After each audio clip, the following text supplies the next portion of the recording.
DELF, B2, compréhension de l'oral, exemple d'épreuve.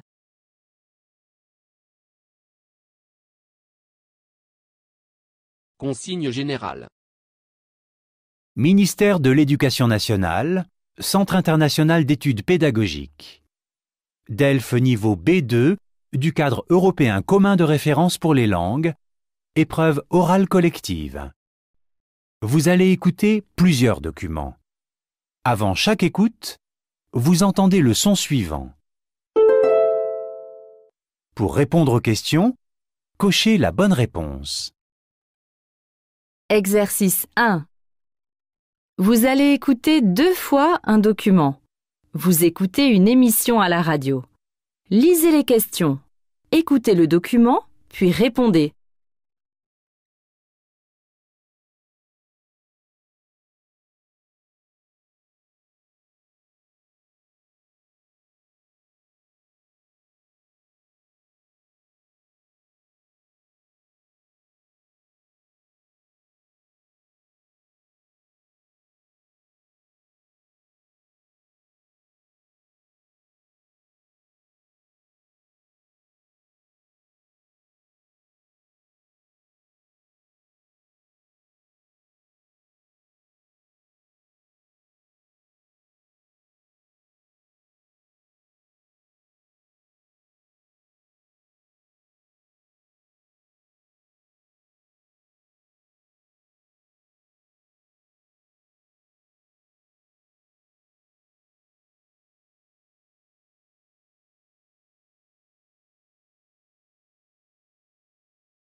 Se lever tôt le matin pour aller courir ou faire de la gymnastique est devenu un véritable phénomène de mode. Mais ce nouveau mode de vie, on va le voir avec vous, Caroline Raymond, n'est pas bon pour tout le monde. Oui, sur les réseaux sociaux, on trouve beaucoup d'articles sur les bienfaits d'une activité sportive au saut du lit et pourquoi nous devrions tous adopter ce style de vie. Les photos de coureurs au lever du soleil se multiplient, tout comme les témoignages de ceux qui se sentent plus productifs et plus heureux après avoir fait du sport en tout début de journée. Alors, se lever tôt pour profiter d'un moment à soi, ça semble séduisant, non? Oui, faire du sport le matin serait bon pour le sommeil, pour le moral. C'est aussi un excellent anti-stress. Cela dit, ce mode de vie n'est pas accessible à tous. Oui, parce qu'on n'est pas tous égaux devant le sommeil. Eh oui, les rythmes de sommeil sont très différents d'une personne à l'autre. On ne peut pas les bouleverser sans danger. Notre rythme biologique est génétiquement programmé. Notre marge de manœuvre pour adapter notre sommeil est très réduite.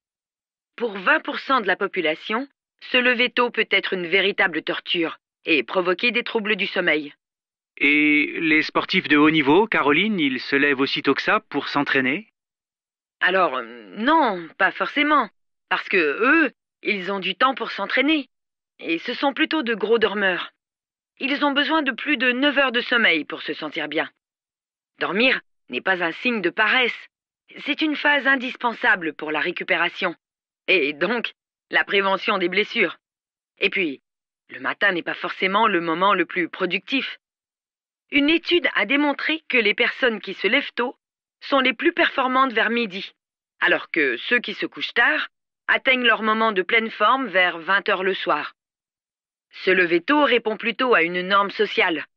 Il faut que les personnes soient performantes dans tous les secteurs de leur vie, professionnelle, familiale ou sportive.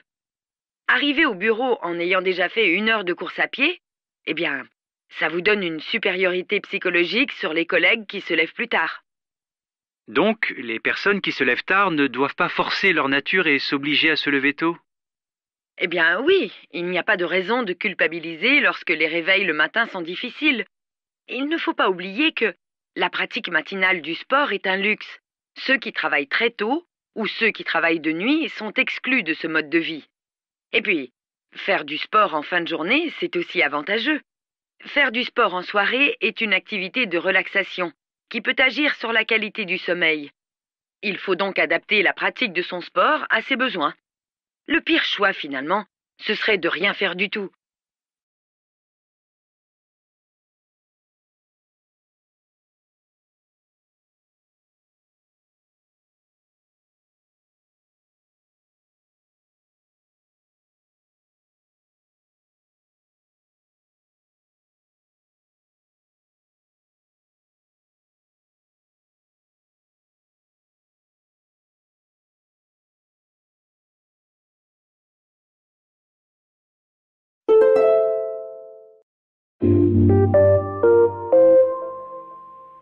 Se lever tôt le matin pour aller courir ou faire de la gymnastique est devenu un véritable phénomène de mode.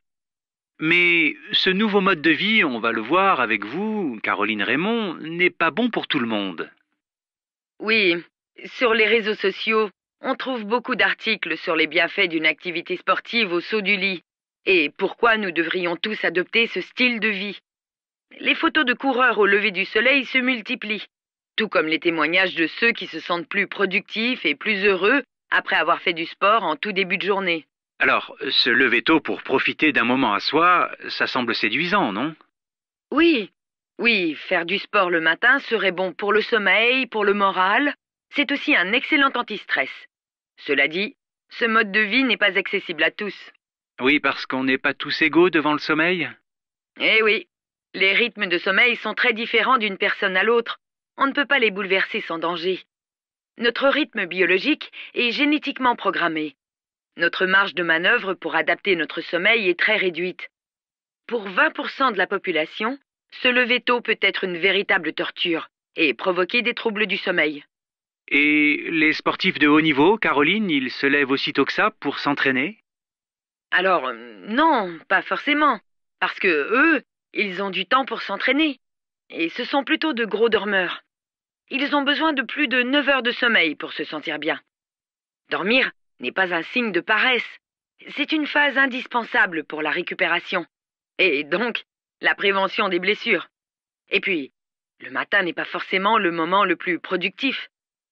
Une étude a démontré que les personnes qui se lèvent tôt sont les plus performantes vers midi, alors que ceux qui se couchent tard atteignent leur moment de pleine forme vers 20 heures le soir.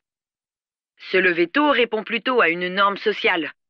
Il faut que les personnes soient performantes dans tous les secteurs de leur vie, professionnelle, familiale ou sportive. Arriver au bureau en ayant déjà fait 1 heure de course à pied, eh bien, ça vous donne une supériorité psychologique sur les collègues qui se lèvent plus tard. Donc, les personnes qui se lèvent tard ne doivent pas forcer leur nature et s'obliger à se lever tôt? Eh bien oui, il n'y a pas de raison de culpabiliser lorsque les réveils le matin sont difficiles. Il ne faut pas oublier que la pratique matinale du sport est un luxe. Ceux qui travaillent très tôt ou ceux qui travaillent de nuit sont exclus de ce mode de vie. Et puis, faire du sport en fin de journée, c'est aussi avantageux.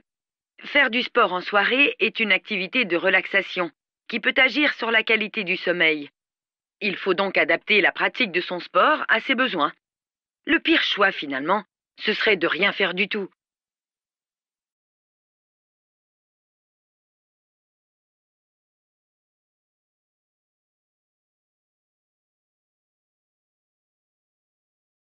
Exercice 2. Vous allez écouter 2 fois un document. Vous écoutez une émission à la radio. Lisez les questions. Écoutez le document, puis répondez.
Bonjour Laetitia Saavedra.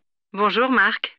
Le phénomène qui vous intéresse cette semaine, c'est celui des sans bureaux fixes, ces salariés qui n'ont plus de bureau attitré. L'entreprise américaine Google a lancé le mouvement il y a quelques années, suivi depuis par plusieurs grands groupes français. Oui, le principe des salariés sans bureau attribué se systématise en France aujourd'hui. C'est le cas notamment au siège de l'entreprise Sanofi, installée près de Paris depuis 2015.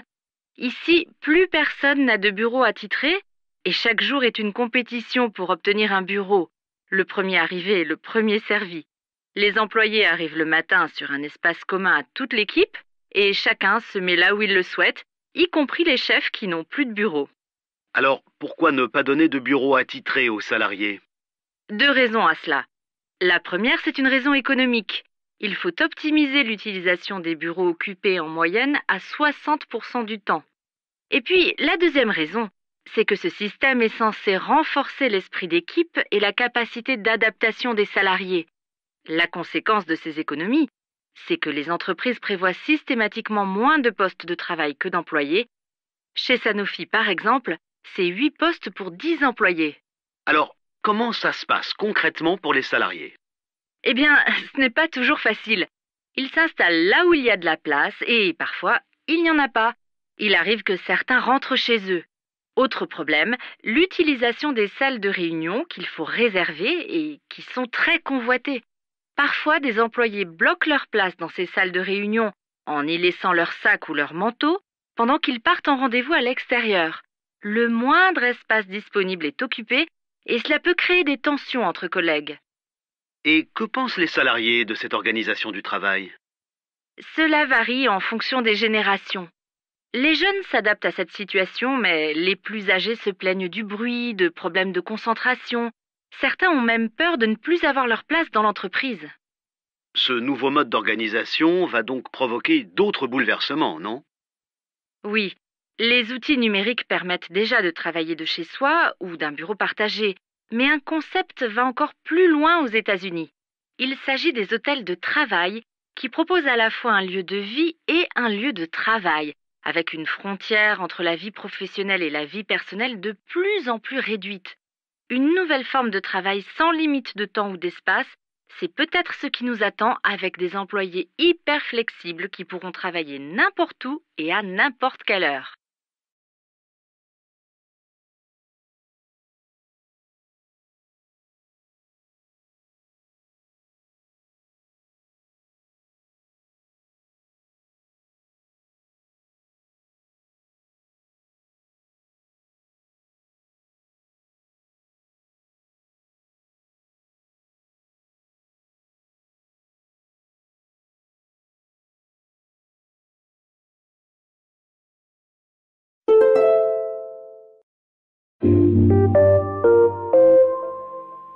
Bonjour, Laetitia Saavedra.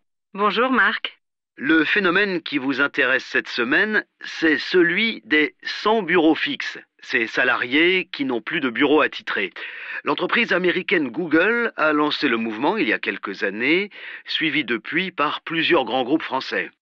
Oui, le principe des salariés sans bureau attribué se systématise en France aujourd'hui. C'est le cas notamment au siège de l'entreprise Sanofi, installée près de Paris depuis 2015. Ici, plus personne n'a de bureau attitré et chaque jour est une compétition pour obtenir un bureau. Le premier arrivé est le premier servi.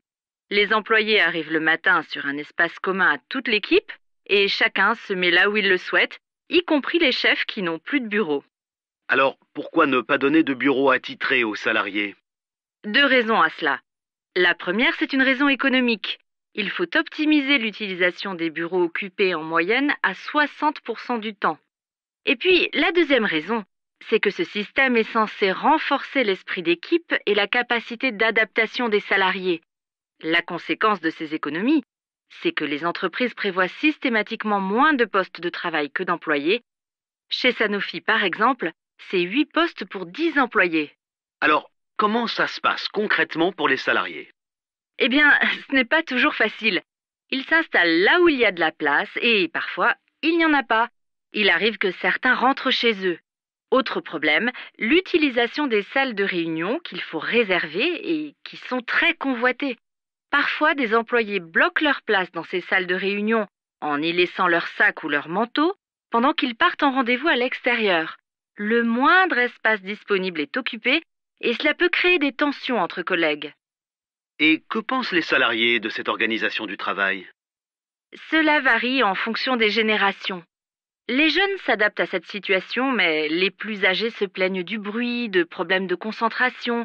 Certains ont même peur de ne plus avoir leur place dans l'entreprise. Ce nouveau mode d'organisation va donc provoquer d'autres bouleversements, non? Oui, les outils numériques permettent déjà de travailler de chez soi ou d'un bureau partagé, mais un concept va encore plus loin aux États-Unis. Il s'agit des hôtels de travail qui proposent à la fois un lieu de vie et un lieu de travail, avec une frontière entre la vie professionnelle et la vie personnelle de plus en plus réduite. Une nouvelle forme de travail sans limite de temps ou d'espace, c'est peut-être ce qui nous attend avec des employés hyper flexibles qui pourront travailler n'importe où et à n'importe quelle heure.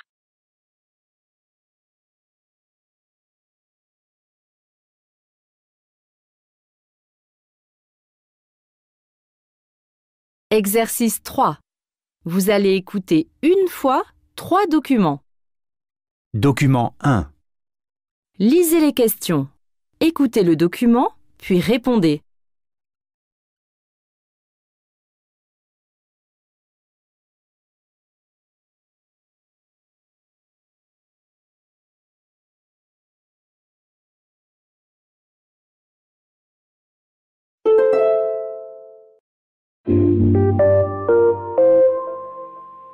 Mercredi prochain s'ouvre à Montreuil le Salon du livre et de la presse jeunesse.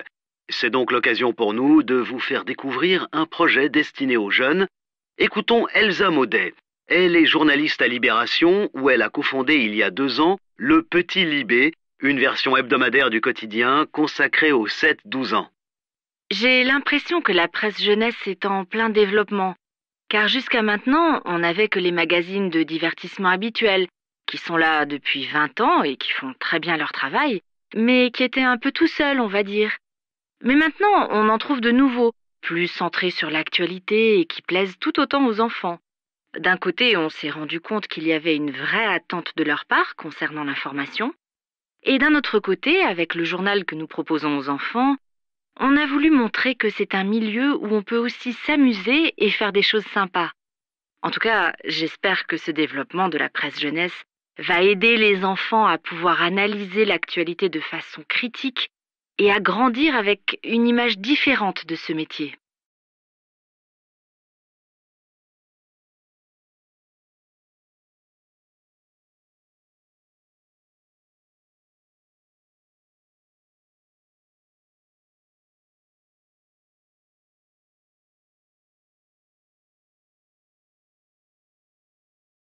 Document 2. Lisez les questions. Écoutez le document, puis répondez.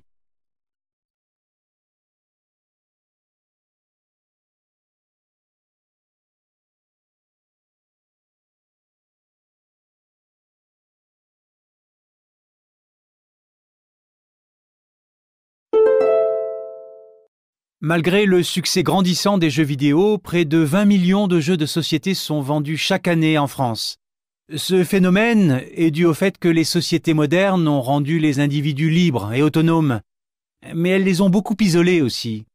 Les jeux représentent donc un magnifique outil de convivialité et de rencontre. En plus, ils sont aussi un excellent moyen de changer des sorties plus classiques au cinéma ou des soirées passées à regarder la télévision, par exemple. On va davantage vers les autres. Il y a même des jeux où vous serez amené à jouer le rôle de quelqu'un d'autre. Cela permet de découvrir d'autres aspects de votre caractère. D'autre part, je suis absolument convaincu que le jeu a des effets bénéfiques considérables. En plus du plaisir qu'on prend à jouer sur le moment, il fait travailler la mémoire et montre que même quand on est en difficulté, on peut gagner. Enfin, j'encourage les adultes à offrir des jeux de société aux enfants. De nos jours, il en existe pour tous les âges et pour tous les goûts. Cette activité les aide à développer leur logique, notamment avec les jeux de stratégie, et grâce à cela, ils apprennent à réfléchir différemment.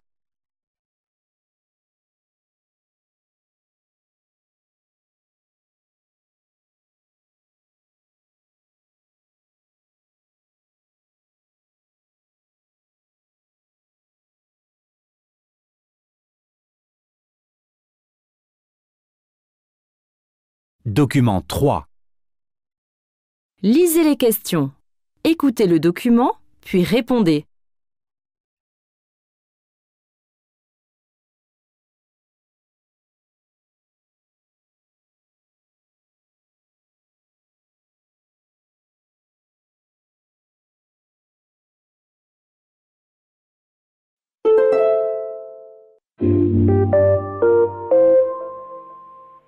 offrir un robot de compagnie à votre enfant pour qu'il joue. Est-ce une bonne idée? Sophie Becherel nous aide à répondre à cette question. Les robots émotionnels ont de plus en plus de succès auprès des enfants. Ayant une personnalité très humaine, ils sont destinés à créer des émotions. Et ça marche très bien. Dans notre société, parler aux objets est devenu quelque chose de très naturel, comme on le fait avec son téléphone par exemple. Néanmoins, en tant qu'adultes, nous savons que nous sommes face à une machine, ce qui n'est pas forcément le cas pour les enfants. Alors, afin de ne pas créer de confusion chez ces derniers, il faut que les créateurs conçoivent les robots de manière à ce que leur nature de machine apparaisse clairement aux yeux des enfants. En effet, bien que ces robots soient de plus en plus autonomes et qu'ils puissent dire « je t'aime », ils ne sont pas capables de ressentir, car ils ne sont que des objets programmés par des informaticiens. En revanche, il s'avère que ces robots peuvent être d'excellents compagnons pour les enfants en matière d'éducation, car ils peuvent aller chercher sur Internet la réponse à toutes sortes de questions et permettent de développer chez les plus jeunes leur compréhension du monde, ce qui est positif pour leur formation.